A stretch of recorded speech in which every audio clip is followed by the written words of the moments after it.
Welcome back, everyone. Thank you for joining us on Building Greatness the Warrior Way, a Westcliff University athletics podcast. I am your host, Chase Dodge. I am the Sports Information Director here at Westcliff University, and I'm here to take you through the week that was and the week that will be in Westcliff athletics. Let's not waste a moment and let's get into it. Welcome back, Warriors fans. I have a very special guest with you. I got our head coach for our men's and women's futsal program, Ivan Todorovic. Ivan, welcome to the podcast. Glad to have you. Good morning, Chase. Thank you for having me here with you. You know, and Ivan, we've talked to all of our coaches in the past weeks, and we're talking about their seasons and stuff like that. And I got to tell you, futsal is a unique one for sure, because whenever I even talking amongst my peers in the industry, and I say, "Hey, we have a futsal program," they go, "What is that?" And I try to explain it. So, for those listening in, what is futsal for those unaware? Futsal is a sport that's been around for a long time, but usually people were using it to play like reduced pace soccer back in the days until actually it became a sport.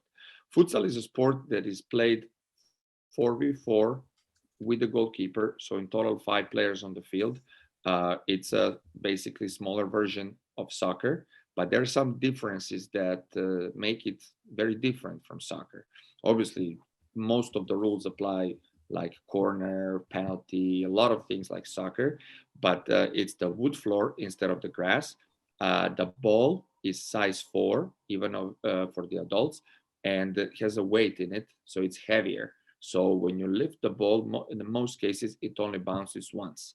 It's easier to control that way, and obviously it's a very fast game. And I'm guessing people who were changing the rules in time, they wanted something that the players can control way easier on a smaller spaces instead of that being a complete mess with the regular ball flying everywhere. So it's the fastest growing sport in the world at the moment. There is a European Championship, South American Championship. There is a World Cup, most importantly, but it's not the Olympic sport yet. That's interesting. Because I've only been aware of futsal, I'm going to say like the last 3 years on the international stage, mostly in, I want to say like Africa and Asia, like mostly those kind of futsal nations, and also in Europe. I wanted to pick your brain. Why hasn't it hit North America as hard as it has in other countries? Well, I probably don't know the answer to that, but my opinion would be United States, before MLS, the big league in this country was an indoor league. So I guess a lot of people, when they hear futsal here, they think of indoor, which is the game with the walls and Right. with a little different play on the turf and stuff. So that's why probably I think futsal didn't have its spot here. The bigger countries for futsal was Brazil, Spain, in Europe, Italy, Kazakhstan. There, Asia, you have Iran, powerhouse. Brazil has a league that they have the full arenas, full houses at almost every game, that the players are paid very well. And some countries like Kazakhstan, they are starting 4 players on the field. They have 3 Brazilians who got a Kazakhstan citizenship. So it's a sport that is growing.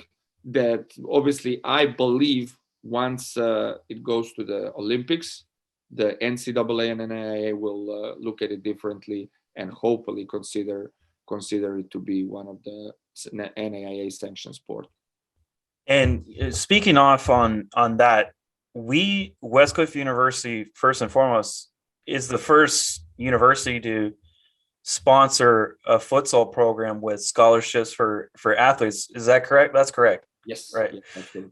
So we're one of the pioneers of collegiate futsal in the nation. And we just had I know Team USA for futsal, you guys have a great relationship with them. I know I've been kind of looking on social media and I'm seeing them talking about Westcliff. How cool is that kind of relationship that you have with Team USA and then their head coach?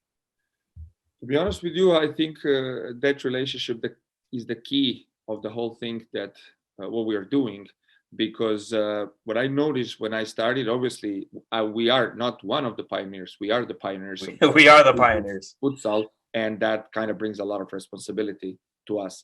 Why this is important to have that relationship? I have a personal relationship also with the coach, but he is the person that is in the middle of everything, that is communicating with everyone, that everybody is looking, what is he posting, what is he saying, and he's pretty much somebody that is, for right now, being a middleman between us and the other universities, the other players and stuff. What I noticed is there are a lot of youth futsal academies around us, and they were always been there. But us that were involved with the men's soccer, we just didn't look at them. We just didn't see them. And they were like in their little isolated island. They had some local youth leagues here and there. They had a regional and national championship, but that's it. So what most of them told me when they contacted me, and a lot of them contacted me when this news launched, they were telling us, "Thank you so much. This is amazing." Pretty much, they needed somebody to connect them all through the university league or anything like that. So I think without the national team help, the whole plan that we have wouldn't be the same. Now, since we're talking about how there were certain youth futsal leagues around, not a lot of people were aware of it, and then we had that connection with the Team USA team.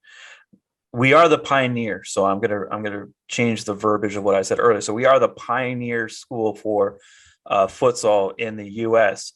Now, my next big question for you would be, for when your season comes up, who are you going to play? Or is it going to be a like a semi-pro league? Is it going to be an adult league? Like who are you going to play? My idea is for the first year to introduce futsal to everybody, especially to those people who don't know what futsal is, and especially to athletic directors of the other universities that we would like to engage to be in our league the following year. So how I'm going to introduce it? First, I had to make sure that I'm making very strong team as much as we can with our budget and possibilities. Obviously, the national team staff is helping me a lot on that, because at the end of the day, that league will something that will just benefit the U.S. Futsal national team. We will, in fall, we will train and we will play against some local men's teams, just for the preparation, not official games. When the spring comes, we are going to play against the other universities, and they're going to send us their men's soccer team, which probably they will not stand much chance, most of them, against the real futsal players that we will have. But that's going to bring attention to the people from their university to come and see the sport. And we are going to organize the events where we're going to actually have the national team staff. We're going to invite the athletic directors that we want and have a presentation for everybody to see what futsal is, and obviously to formally invite them to our league that we're working on to create right now. And obviously we're going to start from the universities from our conference, but I heard already from the national team coach Dusan that there is an interest to the universities from Ohio. So it might be an opportunity for us to have a Eastern Division and Western Division, and maybe create kind of little playoff at the end.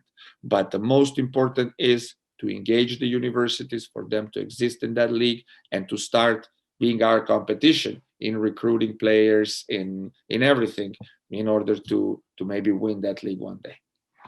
And I like that framework, that mindset, because I guess the only way to actively grow a sport is to talk about it to other universities and try it out. I'm just going to bring in beach volleyball just because I kind of beach volleyball, at least, and so for the NAI and the NCAA, it's an emerging sport. Like, it's very young. I know less than 10 years old. And what some schools do is they have like their women's indoor program, and then some of those athletes will play beach as well.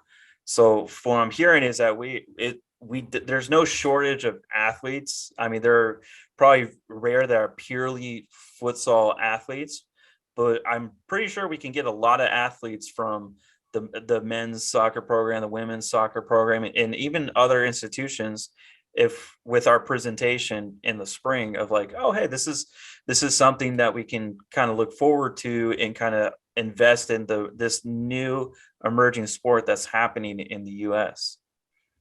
100%, 100%, especially being first. As you said, it's very interesting. The real futsal players are a big minority. Right. Even those that only play futsal, very rare. And those are that we're working on. Those are the ones, most of them that we're signing. So I am not saying that a men's soccer player that occasionally play futsal doesn't have a talent to adapt, to change his mindset and style of play, to play only futsal. Absolutely, we're not excluding anyone from that equation. So we're going to continue to look at those players, and obviously the field is the only place where we make a decision if we're going to sign the player. But if we're going to have a lot of interest, absolutely, we already do. I'm already getting calls, emails. The directors of the youth academies are presenting their players, their teams. We just signed the player from the Rose City Futsal, which is a fantastic academy up in Portland. His name is Kieran. We just signed him two days ago. So definitely I will try my best to visit some academies, as many as I can, to talk to the directors, to see the videos, to go to the nationals, and being able to see the best possible players for our teams. This year also, we are going to use to form the women's team that will start August of 2023. Now, this is a perfect segue into how many athletes have you so far have for the men's futsal program? Because I'm following your Instagram, and you seem to have a good number of recruits coming in. Is that correct? Like, yes, we're going to have in a spring, we're going to have two teams. And oh wow, okay. The only thing is some of these recruits are just like you mentioned, the men's soccer players that have some talent for futsal, and they are going in the fall. They are going to be in one of our teams. That depends on the preseason, if they're going to be on the first team on the Warrior Academy 1 or 2 on the men's soccer. And then they're going to join futsal in spring. But there is a group of players, and my guess will be 11 that will start playing and practicing futsal since the day one. We're going to start August 22, and they are going to play some unofficial games against the men's teams that are around here.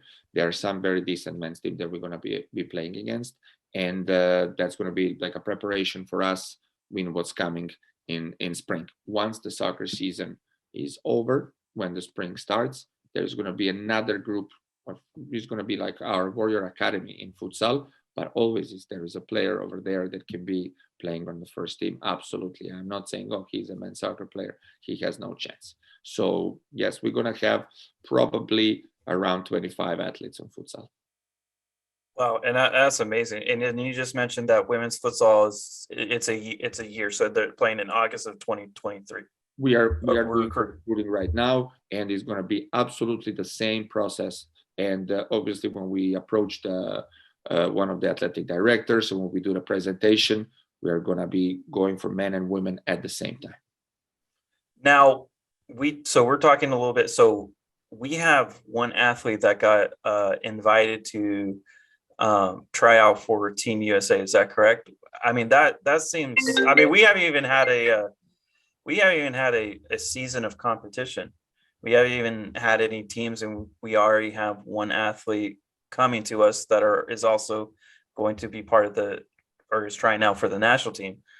How that visibility, how does that credibility impact the growing of our Westcliff Futsal program? It is amazing to have a player that is getting called second time the national team camp. Obviously, we can take me personally. I can take credit for recruiting him, but the person who brought him there obviously is his coach. That's the Orange Futsal Academy out of the Orange County, Florida, from Orlando area.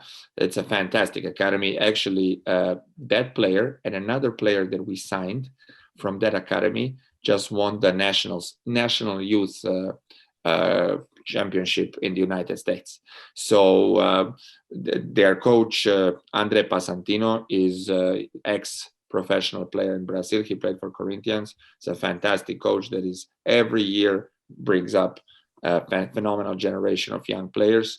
Now he's having a very good 2005 girls team that I'm really happy to see. I'm sure that we're going to have some players that will be interesting for us on the women's side.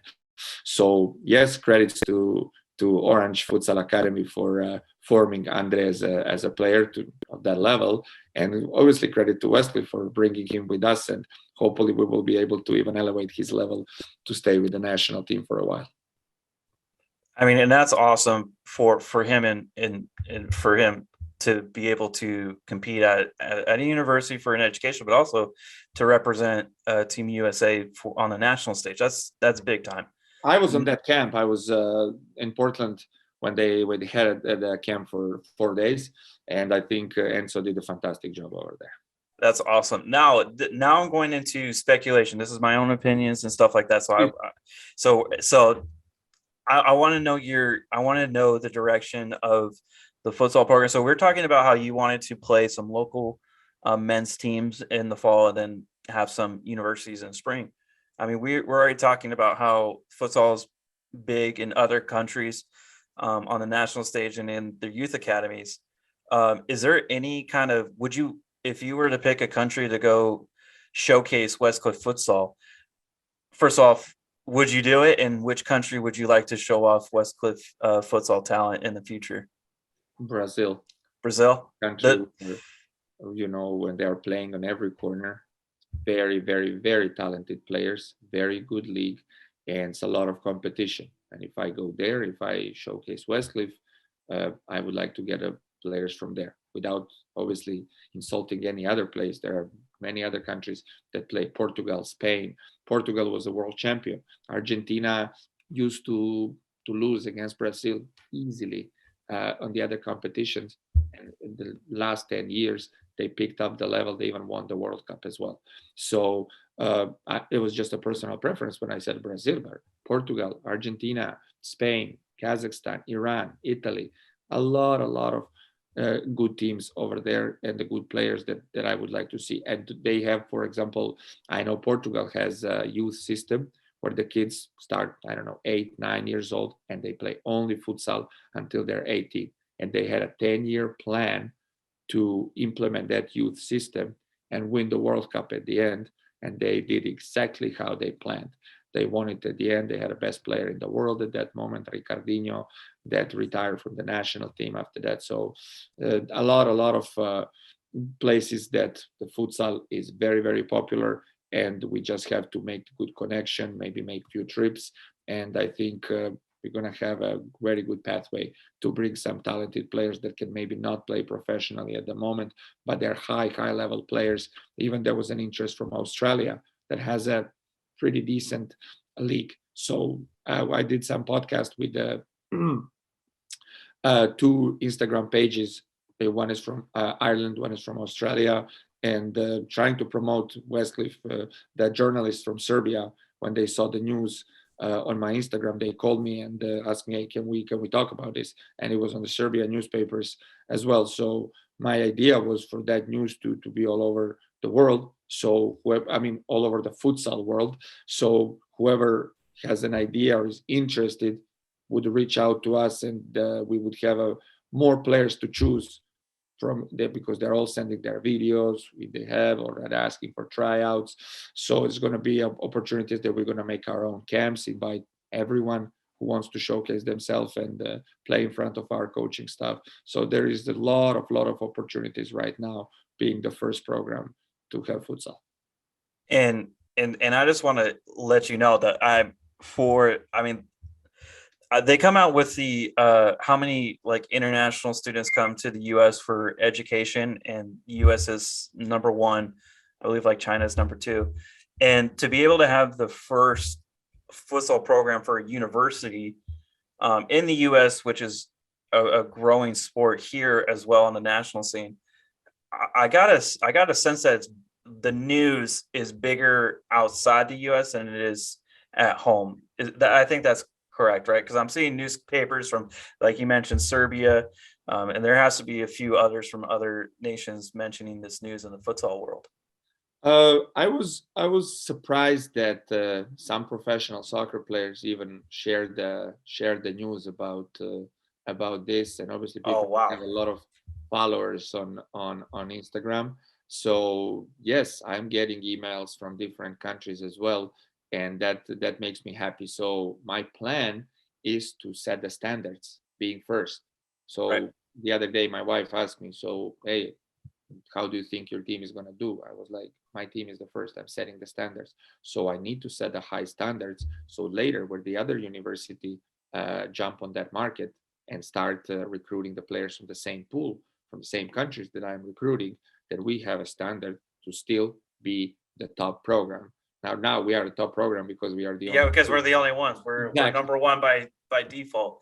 So But now with the growth of it, we got to secure that spot while we're there. no, Uh, absolutely. That's why we have to do a good job this first year. and so you know what, and I'm going to go into the mentality of your recruitment, because you mentioned earlier that a lot of players from other countries like either shoot you a message, either DM you, email you, whatever the case may be, showing film. What do you look for in a futsal athlete? I've always been curious because I'm unfamiliar with futsal. So who do you look for? Is it a lot of technical skill? Is it pure athleticism? What do you look for a good futsal athlete? But obviously, different position like in soccer require different set of skills. But definitely players that understand the game, that have the technique that is good enough for this level, understanding the movements on and off the ball, that can play one on one, that can defend one on one. Talking about obviously the players from that played that game before. That obviously they know the rules. Sometimes there is a player that is very technical, very good in a men's soccer, but he doesn't know the rules. There is a certain way of receiving the ball in futsal when you step on the ball versus using your inside foot in soccer. So there are a lot of details that we're looking at. Sports wise, and obviously some of them are just driven by the idea of futsal.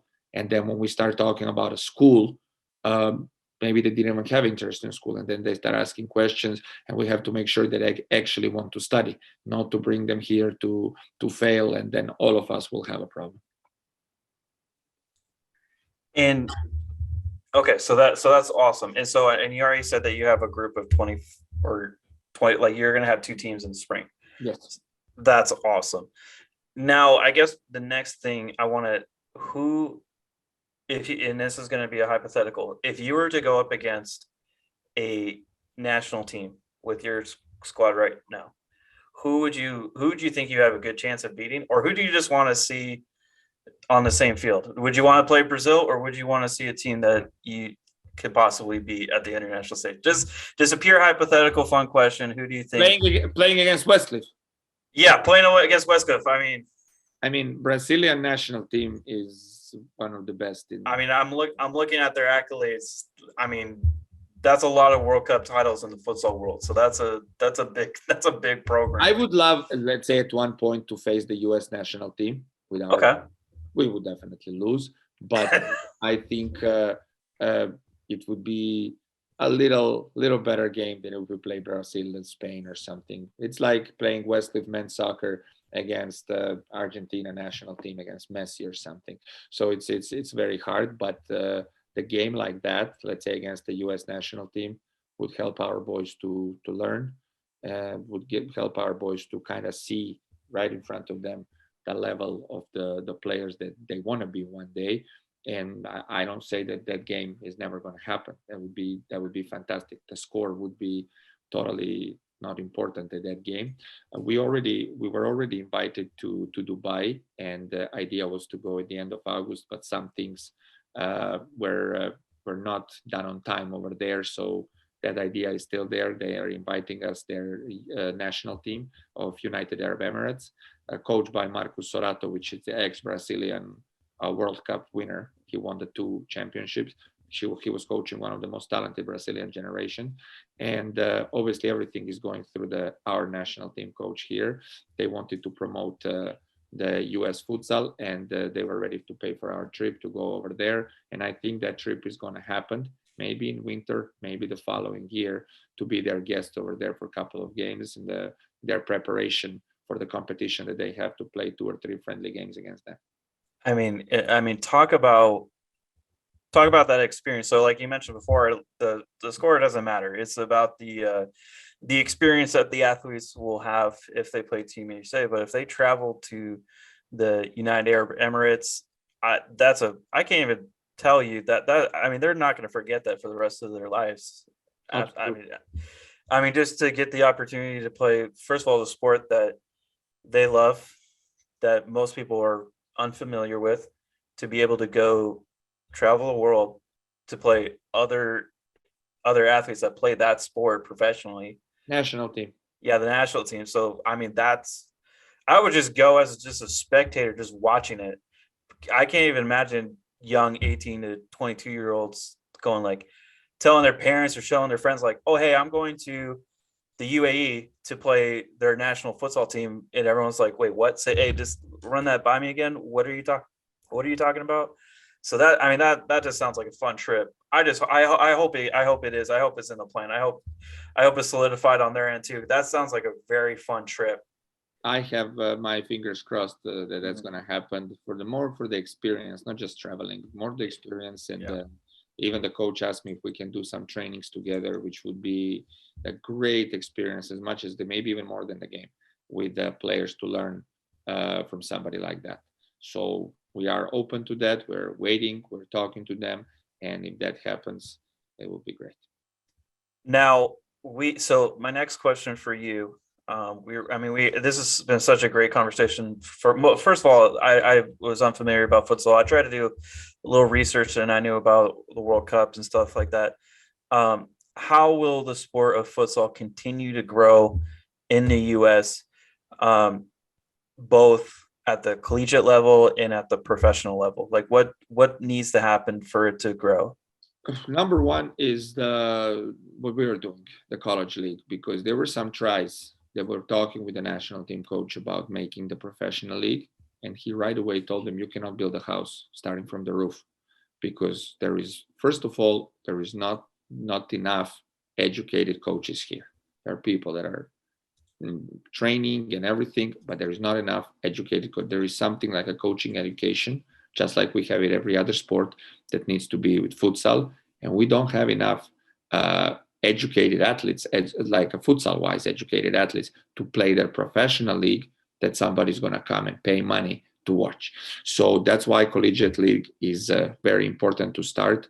And for us, one day, we want to be an example, and we want to make NAIA or NCAA turn around and look at us and say, hey, look how many universities play futsal. Why don't we put futsal to be an official college sport?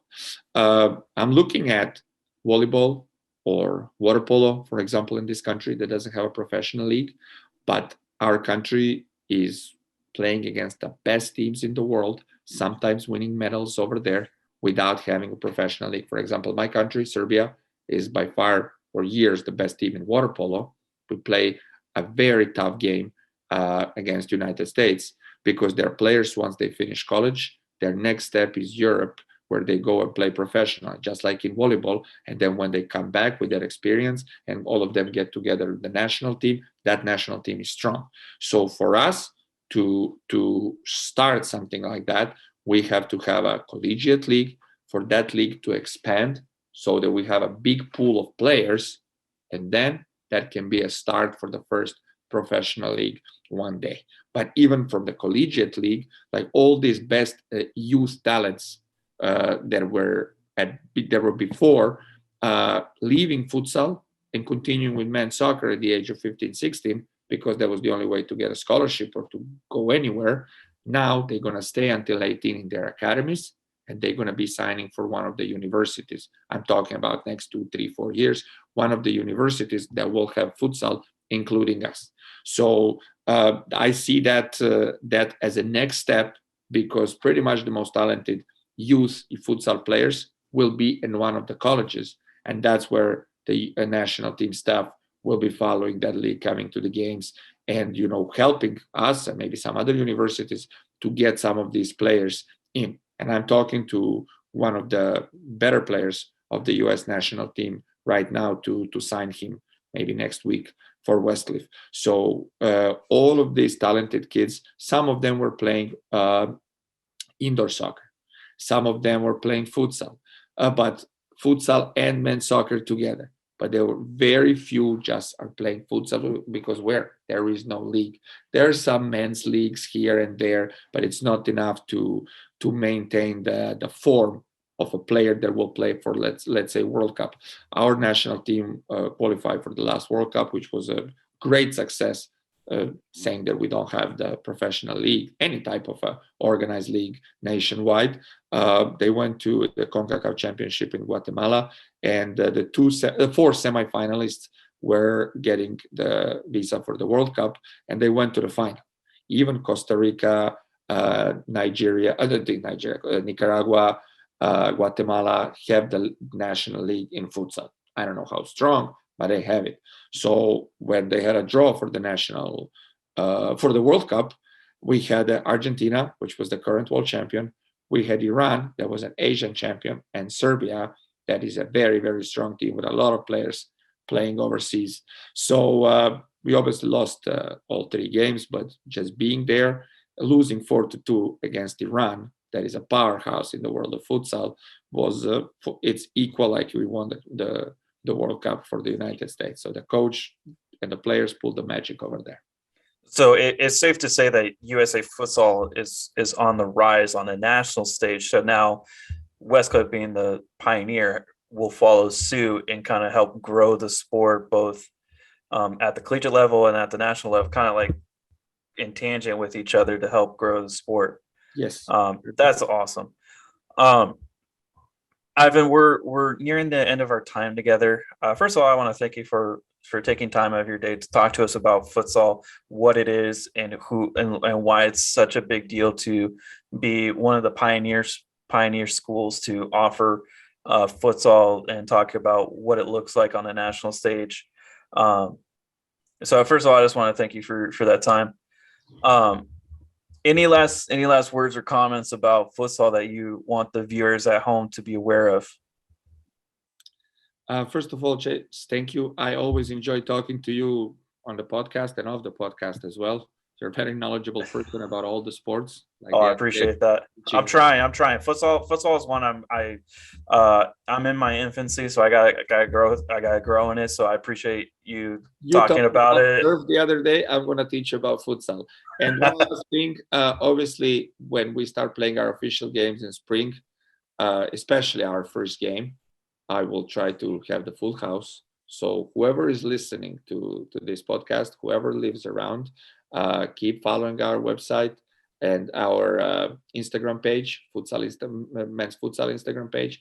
Once we have the first game, I will absolutely invite everybody. I would like that to be a full house, that I might even bring the local TV station, because that's going to be a history of this sport, the first collegiate game of futsal in this country ever. That's awesome. And those of you potential recruits listening into this call right now, if you want to be part of history, Westcliff University is where it's at. Send your videos, send your clips to Coach Ivan. Follow Westcliff Futsal on our social media, and then also tune into this podcast where we have a lot of great content in the future, because I know we're going to be talking to Ivan come springtime, talking about the first ever collegiate futsal game in U.S. history. Can't wait for that. Hope we get, and this is an invite first for everyone tuning in. Keep it on your radar, put it on your schedule. We want everyone to come out for the first time ever. I want to see fans from across the country, maybe some internationals. I don't know, but hopefully it'll be a big turnout. Thanks again, Ivan, for being part of this podcast. I can't wait to see futsal grow at Westcliff and in the U.S. So thank you again for all your wisdom on the sport and kind of your vision and growth of futsal in the U.S.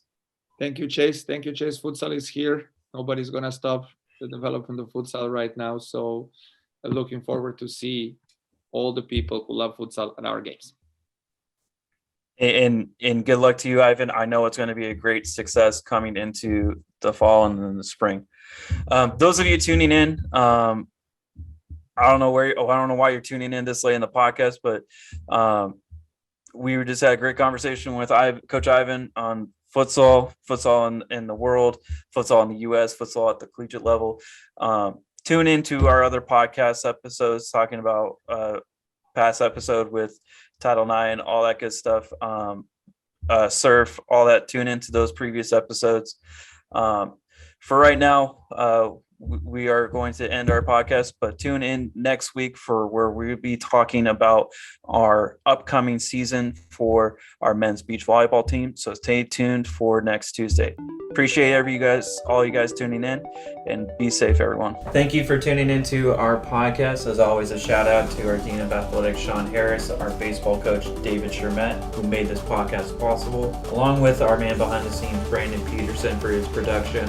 A huge thank you to our Westcliff family for making the podcast what it is each and every week. We'll be back next week, but until then, please drop by the Apple Podcasts, Spotify, for any other previous episodes that may pique your interest, along with leaving us a review. It really helps us get the word out about Warrior Athletics. We thank you for your support, and keep an eye out for the next episode.